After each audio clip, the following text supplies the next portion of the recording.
नमस्कार मैत्रिणींनो, कशा आहात? माझ्या चॅनलवरती तुमचे खूप स्वागत आहे. तर आज मी तुमच्यासाठी घेऊन आलेली आहे एक आगळी वेगळी रेसिपी, खेड्यामधील रेसिपी आहे. हे आहेत गावरानी भेंडी.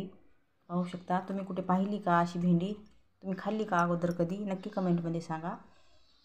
तर या भाजीची तुम्हाला मी रेसिपी दाखवणार आहे, तर व्हिडिओ शेवटपर्यंत पहा.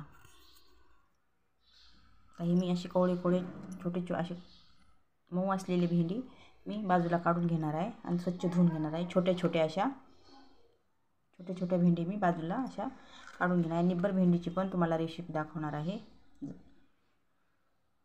पाहू शकता. मी अशा कोवळ्या भेंडी मी छोट्या काढून घेते. प्रकारे मी ह्या भेंडी काढून धुवून स्वच्छ घेतलेल्या आहे. शेतातील भेंडी आहे ही, गावरानी भेंडी म्हणतात त्याला. काटे पण असतात त्याला, काटे असं हाताला टोचतात, त्यामुळे थोडं सांभाळून चिरायचं. आता पूर्ण ही मी कट करून घेते. अशा प्रकारे मी ह्याला धुवून असं कपड्यानं स्वच्छ असं पुसून घेतलेले आहेत. आता याला मी कट करून घेते. अशा प्रकारे मी ही बारीक भेंडी अशी चिरून घेतलेली आहे. पाहू शकता अशी. आणि अशी देठ मी इकडेही काढून घ्यायची अशी, आणि अशी चिरून घ्यायची बारीक भेंडी. आता या भाजीसाठी मी इकडे हिरवी मिरची भाजून घेतलेली आहे. तर हे मिक्सरच्या भांड्यात टाकून घेते मिरची अशा प्रकारे. तर यामध्ये मी 4 लसणाच्या पाकळ्या, नमक चवीपुरते आणि जिरे, याला मिक्सरला मी बारीक करून घेते. कारण या हिरव्या भाजीला हिरवीच मिरची छान लागते. लाल मिरचीची भाजी चव लागत नाही, म्हणून शक्यतो हिरवीच मिरची टाका. अशा प्रकारे मी मिरची अशी बारीक करून घेतलेली आहे. पाहू शकता. इकडे मी गॅस चालू करून घेतलेला आहे आणि कढईमध्ये तेल टाकून घेतलेलं आहे.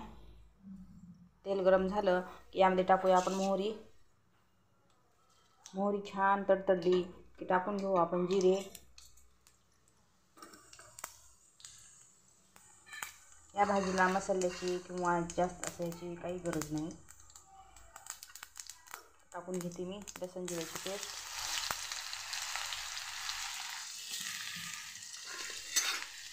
छान गोल्डन कलर येईपर्यंत त्याला छान असं परतून घेऊ लसणाला.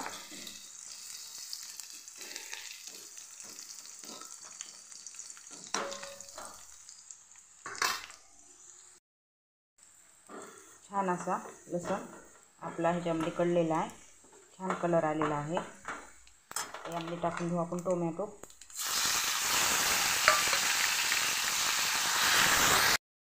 टोमॅटो टाकल्यानंतर आपण यामध्ये टाकून घेऊ ही भेंडी.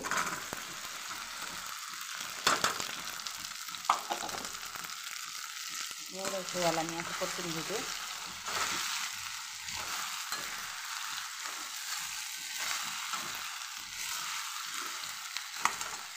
यामध्ये टाकून घेऊ आपण मिरचीचा आपण केलेला ठेचा, हिरव्या मिरचीचा. ते टाकून घेऊ आपण. चवीपुरते नमक. आपण मिरचीत पण नमक टाकलेलं आहे, त्यामुळे थोडं सांभाळून टाकायचं नमक. नंतर टाकून घेते मी हळदी पावडर. टाकून घेते मी शेंगदाण्याचं कूट. नंतर टाकून घेते मी थोडंसं कारळाचं कूट.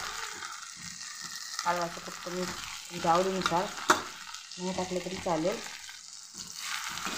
छान मिक्स करून घेते मी.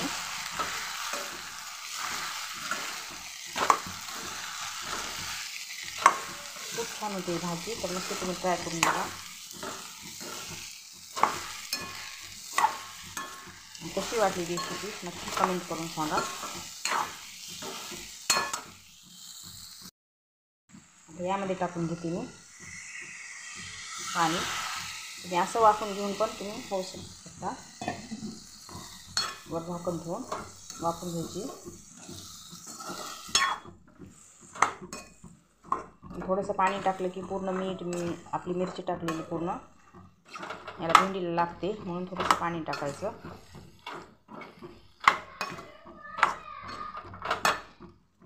तुम्ही असं नुसतं तेलामध्ये पण वापरू शकता याला, तुमच्या आवडीनुसार. पाणी नाही टाकलं तरी चालेल.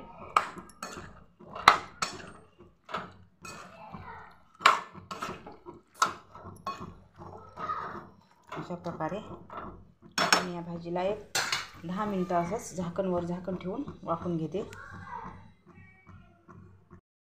आता आपण पाहूया भाजी आपली शिजली की नाही. आपली भाजी खूप छान अशी शिजलेली आहे. 10-15 मिनटं लागलेली आहेत भाजी शिजा. मस्त शिजलेली आहे भाजी, पाहू शकता.